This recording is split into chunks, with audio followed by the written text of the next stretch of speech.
अस्सलाम नाज़रीन, आपका मेज़बान जहांगीर सैयद आपके program update with Jahangir Syed के साथ हाजिर खिदमत है। प्रोग्राम में आपका खैर मकदम करता है।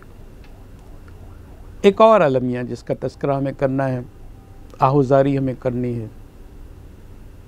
रावलपिंडी का एक शख्स 10,000 रुपये कंपनी से उसने कर्ज़े लिए। ये वो कंपनी जो थी जिसको उसको लाइसेंस याफ्ता था, उसको हुकूमत ने लाइसेंस दिया था इस काम का, और उसको ये भी आज़ादी दी थी कि वो जो है लोगों को डराए धमकाए ब्लैकमेल करें, वरना ये इतनी ब्लैकमेलिंग होती कैसी रही। उसको मॉनिटर भी नहीं किया गया।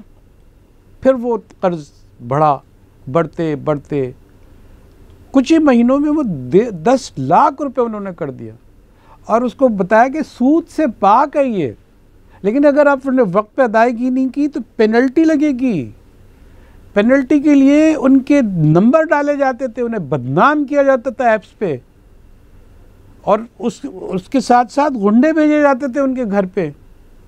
स्टेट बैंक ऑफ पाकिस्तान ने, ये जो बैंक भी ऐसे पहले करते थे, स्टेट बैंक ऑफ पाकिस्तान ने हिदायत जारी की कि आप किसी के घर नहीं जा सकते, उसके खिलाफ कार्रवाई होगी। वरना बैंकों ने ऐसे पूरे विंग कायम कर रखे थे, इंसानों की बेइज्जती से लेके उसकी जान तक लेने के लिए तैयार रहते थे, इतने आसाबी वो तनाव देते थे। तो सवाल ये है, हमारा काम तो सवाल पूछना है और सवाल उठाना है कि जो इदारे हैं, जब कोई मर जाता है, ख़ुदकशी एक ने कर ली, मसूद नामी शख्स जिसका ताल्लुक रावलपिंडी से था, उसने 10,000 रुपये कर्ज़ ले लिए एक कंपनी से। ये कर्ज़ की देने वाली कंपनियां भी जो है हुकूमत ने जारी कर दी हैं। 10,000 उसको बेचारे को कहीं फ़ीस भरनी थी, क्या करना था, और उसने ले लिए। उसके बाद उसके साथ क्या हुआ कि उन्होंने ब्लैकमेलिंग शुरू कर दी, और ब्लैकमेलिंग के नतीजे में फिर क्या हुआ कि एक वक्त आया कि उसने अपने बीवी को कॉल किया कि तुम्हारे लिए, तुम्हारे बच्चों के लिए, उनकी फ़ीस भरने के लिए, मकान का किराया देने के लिए मेरे पास पैसे नहीं थे। मैंने एक जो है वो कंपनी से उधार लिया, लेकिन वो मैं नहीं भर सका, उसकी अदायगी के लिए दूसरी कंपनी से लिया, और शिकंजे में आ गया हूँ। अब मैं मायूस हो रहा हूँ। ये जो मैं तुम्हें खुशी नहीं दे सका, तुम्हारे बच्चों को तालीम नहीं दे सका, मैं एक नाकाम शोहर और एक नाकाम बाप हूँ, लिहाजा मैं इस नाकामी में, सदमे की हालत में ख़ुदकशी करने पर तैयार हूँ।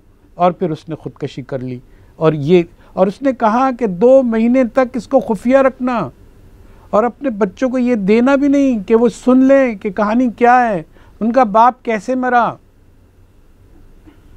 कहाँ ये अलमिये जन्म लेने जहाँ के लोग बड़े नेक जाते हैं, हज पे जाते हैं तो हज़ारों लाखों की, तो और ये जितने इदारे इतने मजबूत हैं, करोड़ों अरबों रुपए के इनके अखराजात हैं, उनको यही पता नहीं, जब हादसा हो जाता है, सानिया जन्म ले लेता है, फिर उन्हें ख़बर होती है कि ये तो 9 कंपनियाँ ऐसी हैं कि जिसमें जिनके लाइसेंस याफ्ता हैं, ये तो इनको लाइसेंस टू किल मिला हुआ था, ये कैसे थे। और बहुत सारी कंपनियां हैं, आप आज भी आप जाएंगे तो वहाँ एप्लीकेशंस पे, ऐप पे नज़र आएंगे आपको, ऐलान करते हुए शिकंजे में ले रहे हैं, ये शिकारी कुत्ते की तरह ये लालच डाल के जो खींचते हैं।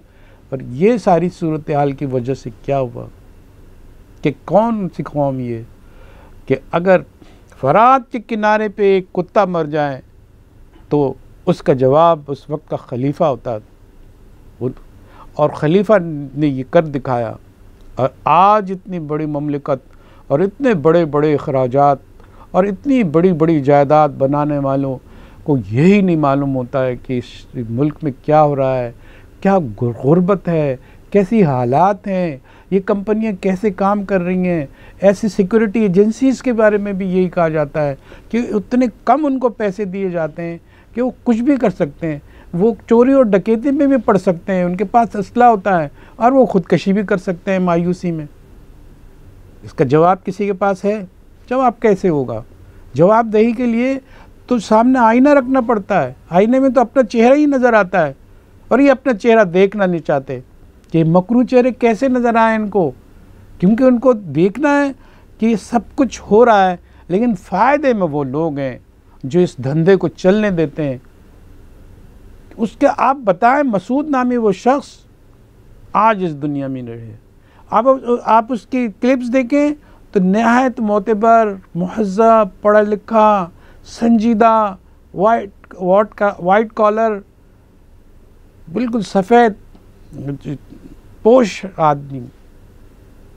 ऐसा लगता था कि ऐसे लोगों पर एतबार कायम है हमारी सोसाइटी का, लेकिन एतबार उस वक्त टूटा जब उस मोतबर शख्स ने खुदकशी कर ली। वो मर गया, ख़त लिख गया, अपनी मैसेज छोड़ गया अपनी बीवी के नाम। अब ये जो है नाम काम शुरू हो गया, सबका काम शुरू हो गया, मीडिया भी बात कर पा रहा है, इदारे भी हरकत में हैं, गिरफ्तारियां भी अमल में आ रही हैं। और फिर गिरफ्तारियों के नतीजे में ऐसा क्या खौफ बैठ सकता है कि कंपनियां ख़त्म कर दें? आज जब ये प्रोग्राम हो रहा है, इसके बाद भी ऐसे इश्तिहारात चल रहे हैं जिसको या तो ये लाइसेंस याफ्ता होंगे या बग़ैर लाइसेंस के काम कर रहे होंगे। ये काम कर रहे हैं, काम हो रहा है, लोग मर रहे हैं। कुछ आज चर्चा एक शख्स का हो गया, ना जाने कितने मायूसी में किस हालत से गुजर रहे होंगे, कर्बनाक सूरत हाल से गुजर रहे हैं। एक तो गुर्बत ने हमें मारा और फिर उसमें ये जो कातिल भी हमारे पीछे डाल दी, जो हमें इतनी छोटी छोटी रकम के नाम पे 10-10 लाख रुपए वसूल कर रहे हैं। आप अंदाज़ा तो कीजिए।